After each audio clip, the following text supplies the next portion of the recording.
দুইটা দুইটা ভয়ঙ্কর পাপের কথা বলে দেই।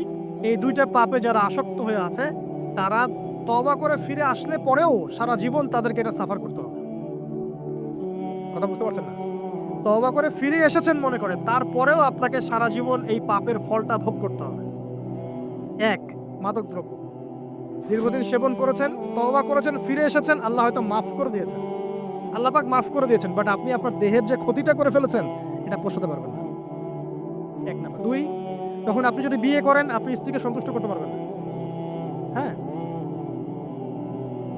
দুই নাম্বার হচ্ছে এই যে গোপনে যুবকরা যে পাপটা করে, মাস্টারবেশন, যেটাকে আমরা বলি হস্তমৈথুন, এই পাপ যেসব যুবকরা করছে বা করে, এবং অ্যাভেলেবেল এই পাপটা সবাই করে, কারণ এখন পর্নের যুগ, পর্ন দেখলে তো আর কোনো উপায় নাই, তখন তো এই পথেই যেতে হচ্ছে, নিজের উপরে নিজেকে জুলুম করতে হচ্ছে।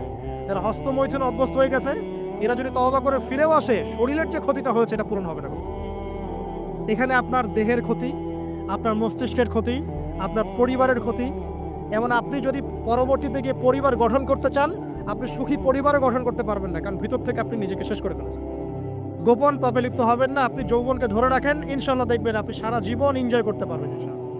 কিন্তু যদি এখন নিজেকে শেষ করে ফেলেন, এখন নিজেকে শেষ করে ফেললে আপনি বিয়ে করলে পরেও দেখবেন আপনি পস্তাচ্ছেন। ওই যে কলিকাতা হারবালে যেতে হবে, তো মডার্ন হারবালে দৌড় দিতে হবে। আর সব হারবাল টারবাল খেয়ে লাভ হয় না। কারণ কি? কারণ আল্লাহ প্রদত্ত যে নেয়ামত সেটা আপনি নষ্ট করে ফেলেছেন, এখন এইটা আর আপনি ক্ষতিপূরণ দিতে পারবেন না। অতএব জীবনটাকে সিরিয়াসলি নেন। দেখেন আমার মতো বয়সে, আমার চেয়ে প্রায় 10 বছর বয়স আগেই তারেক বিন জিয়াদ স্পেন জয় করেছিল। আমার যে বয়স এখন চলছে 30 পার হয়ে গেছে, এর চেয়ে আরো প্রায় 10 বছর আগে মুহাম্মদ বিন কাসিম এই সিন্ধু জয় করেছিল। এখন যে ইসলাম আপনি ভোগ করছেন এটা তাদের ফল, তাদের এই জিহাদের ফল।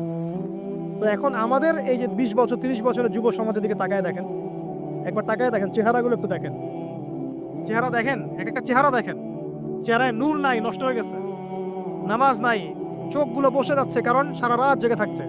ওই যে টিকটক টিকটক টিকটক সারা রাত, হ্যাঁ সারা রাত ফোনে, সারা রাত গল্প গুজব। রাত্রেবেলা দেখবেন, রাত্রেবেলা শহর যেন জীবিত হচ্ছে, রাত্রেবেলা ক্যারাম খেলে, রাত্রে লুডো খেলে, রাত্রে এটা করে, রাত্রে সে, সারাদিন ঘুম, সারাটা দিন ঘুম। আপনি কি জানেন সারা রাত কে জেগে থাকে, সারাদিন কে, সারা রাত কে ঘুমায় আর সারা দিন কে জেগে থাকে? সারা রাত জেগে থাকে কুকুর এবং সারাদিন ঘুমায় কুকুর। আর দেখবেন আপনি বিড়ালকে দেখবেন, ও কিন্তু রাত্রে ঘুম এবং দিনের বেলা সে অ্যাক্টিভ। পাখিকে দেখবেন, পাখি সন্ধ্যা হলো একদম ঘরে, যেই সূর্য ডুববে পাখি একদম ঘরে, দেখেন না? পাখি ঘরে। আর যেই ফজর হবে পাখি বের হয়ে গেল। আর আল্লাহ রাসূল সাল্লাল্লাহু আলাইহি ওয়াসাল্লাম হয়তো বা এই কারণেই, আল্লাহ ভালো জানেন, তিনি বলেছেন এমন কিছু মানুষ জান্নাতে যাবে যাদের মনটা হবে পাখির মতো। সুবহানাল্লাহ। দেখেন পাখি কি করে, একদম সন্ধ্যা হলো ঘরে ঢুকে গেল, যেই ফজর হবে একদম ফজরের আগে আগে সে বের হয়ে গেল। তো পাখির মতো হওয়ার চেষ্টা করেন, পাখির মতো লাইফস্টাইলে আসে, এবং সে সারাদিন পরিশ্রম করে রিজিকের জন্য, করে না? আল্লাহ পাক পাখিকে রিজিক দেন কি চাকরির মধ্যে দিয়ে না ব্যবসার মধ্যে দিয়ে? কিভাবে সে রিজিক পায়? তাওয়াক্কুল, তাওয়াক্কুল, আল্লাহর প্রতি তাওয়াক্কুল। আর তাওয়াক্কুল করে কি সে ঘরে বসে থাকে না রিজিক সার্চ করে, রিজিক তালাশ করে? আপনিও রিজিক তালাশ করেন, আল্লাহ পাক রিজিক দিবে ইনশাআল্লাহ। প্রিয় যুবক ভাইরা, আল্লাহর ওয়াস্তে তওবা করেন। যারা যারা মাদকদ্রব্যের সাথে সংশ্লিষ্ট আছেন বা থাকার সম্ভাবনাও ছিল, এর ধার কাছেও যাবেন না। ওয়াদা করছেন তো? এবং গোপন পাপে লিপ্ত হবেন না। মুসলিম তরুণ যুবকদেরকে উদ্দেশ্যে বলছি যে আপনারা কায়িক পরিশ্রম করেন, কায়িক পরিশ্রম করেন, 5 ওয়াক্ত সালাতটা আল্লাহর ওয়াস্তে নামাজে মসজিদে এসে পড়েন। বেশি কিছু করতে বলছি না ভাই, আমার কথা শোনেন, বেশি কিছু করতে বলছি না। আল্লাহর ওয়াস্তে 5 ওয়াক্ত নামাজটা মসজিদে পড়েন, পারবেন না? আচ্ছা, ডেইলি 10টা পৃষ্ঠা করে কোরআন তেলাওয়াত করেন, পারবেন? আল্লাহ তৌফিক দান করুন। ডেইলি 2-4 টাকা করে সদকা করেন, পারবেন?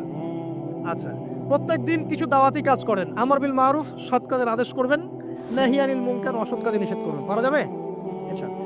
আপনি হালাল রিজিকের একটা সন্ধান খোঁজার চেষ্টা করেন, পারবেন ইনশাআল্লাহ। পড়াশোনায় নিজেকে ব্যস্ত রাখেন, লেখাপড়ায় নিজেকে ব্যস্ত রাখেন। যদি এর পাশে আপনি সময় পান, আমি বলবো আপনি খেলাধুলা করেন।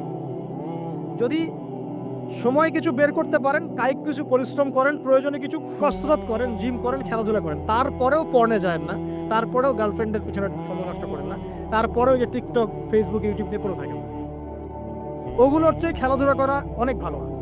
অ্যাটলিস্ট আপনি ফিজিক্যালি ফিট থাকবেন।